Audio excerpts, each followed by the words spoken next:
Amnesty 2022 yatandise oba tennaba yibwe bayatandise genda kugwa kodi nyinza kola ntya nyinza kutandikira wa ngende wa era biki ebyetaagisa nkitandikire wa ebyo bye bibuzo bye ngendo okwanokola mu video yaffe eno ey'olwaleero. Video eno ejja kuyamba nnyo abantu abalina overstay, abantu nga osuubira at least okujjako okuba ekyeyo mu ggwanga lyonna. Video eno ejja kugyetaaga era nandisabye nti video eno olina kulaba namba oba obutagirabira ddala. Mugamba mutya abaganda bange abalungi, kansubire muli bulungi, amanya nze Shafiki nga bulijjo. Video eno ejja kuyamba nnyo abantu ng'olina overstay, abantu ng'osuubira okujjako mu ggwanga lya Buwarabu okuba ku kyeyo, ojja kugyetaagira ddala. Naye nga kyenjagala okusooka mumanye baganda bange kiri nti tewannabeerawo official communication kuva mu gavumenti ya UAE erangirira Amnesty ya mwaka 2022 tennaba kubeerawo, naye nga tusuubira nti banga sidde n'ennyo maaso ejja kubanga erangirirwa. Video eno ejja kusinziira ku Amnesty ezizenga zibeerawo emabega era kyenkakasa nti n'ey'omulundi guno enaaba erangiriddwa tejja kwawukana nnyo n'akadde. Ebibuuzo byonna byenja okwanokola bijja kusinziira ku Amnesty ezibaddengawo era ejja kuyamba okubeera ng'osobola okwetegeka ahead of time, omanye nti bwe banga balangiridde nyinza kukola ntya, nyinza kuzzaako ki.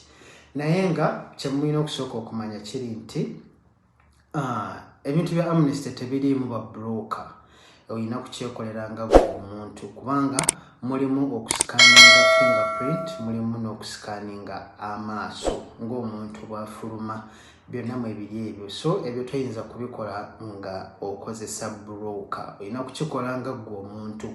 Era tewali kifo kyonna tebbibwa ssente, tewali kifo kyonna kiweebwamu Amnesty okuggyako immigration offices eziri mu ggwanga lya UAE. Ekyo kyekimu ku bye mulina okumanya. Ensonga endala eri nti buyinza era gavumenti yeesigaliza obuyinza either okukkiriza okusabako oba obutakukkiriza. Kati tutandise.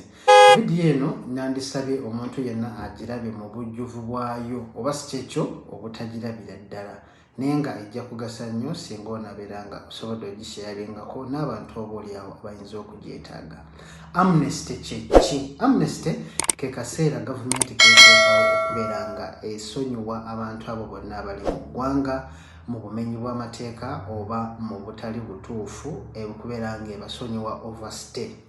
Overstay abatalaba video yange enkadde ke kaseera kobeeramu nga ebiwandiiko ebikukkiriza okubeera mu ggwanga eryo ekituufu byawugwako, oba oliawo nga tonnafuna mulimu gwe wajja kunoonya, oba ng'olina ebyakukwatamu walwala, oba ng'obadde n'emisango mu kooti n'otasobola kugimaliriza mu budde n'owunzika ng'oyingidde mu overstay.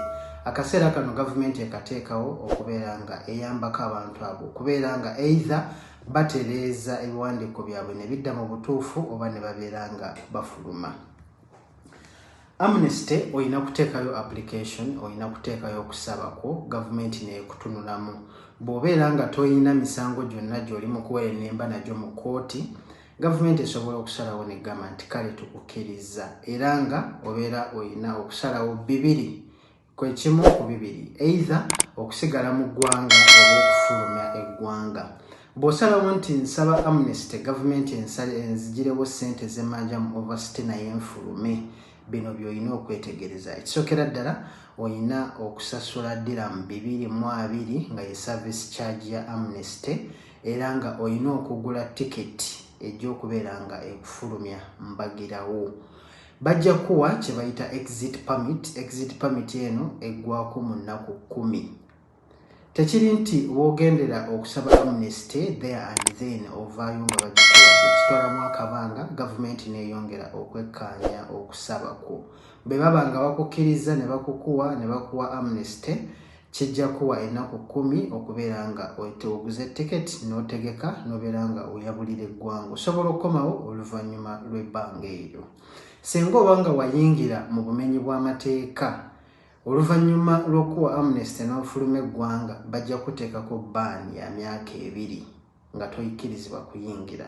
tofaayo fingerprint scanning bajja okukola ne scanning y'amaaso omuntu nga wasazeewo okubeera ng'osigala mu ggwanga oluvannyuma lw'okufuna amnesty olina okusalawo ekimu ku bibiri. Ekisooka olina okufuna omulimu, olina okufuna sponsor akuwa omulimu n'akakasa nti ajja kukolera visa, employment visa. Jjukira nti mu UAE kimenya amateeka okukolera ku visit visa. Olina kusooka kufuna mulimu, kampani n'esalawo nti ejja kuwa employment visa oluvannyuma n'olyoka okola application ya amnesty. Ekyo kyekisooka. Ekyokubiri, bwe bakuwa amnesty olina okubeera ng'olina ssente ezigulirawo visa n'okolerawo visa change mbagirawo. Ebyo by'olina okusalawo ebimu ku byo. Bw'obanga ng'ogenda kusigala mu ggwanga ojja kusasula ojja kusasula ssente dirham 2,555. Biki ebyetaagisa omuntu nga ayagala okusaba amnesty? Ojja kwetaaga passport. Bw'oba tolina passport yo ojja kwetaaga original passport. Bw'oba tolina original passport ojja kwetaaga photocopy eya passport yo. Bw'oba nga tolina passport nga tolina na photocopy ojja kwetaaga ekibaluwa okuva ku embassy. Ojja kwetaaga ekibaluwa okuva ku embassy y'eggwanga lyo wano mu UAE. Kyojja okugenda nakyo n'obufaananyi busatu, passport size photos naye nga zirina white background. Ebyo byojja okugenda nabyo ku immigration office. Tuyinza kugenda wa abantu ebiseera mu amnesty ziyise emabega gavumenti yateekangawo ebifo mu buli emirate okubeera nga bakola ku nsonga zino. Mu Abu Dhabi ojja genda mu kifo ekiyitibwa Shahama, ogende mu Alain oba ne Garbia mu Western region. Bw'oba oli mu Alain, immigration office ziri mu Aljimi bw'okiteekamu mu map, Google map eba ejja kukulaga basi z'oba olina okulinnya. Bw'obeera mu Dubai oba ojja genda ku Al Awir Immigration Center.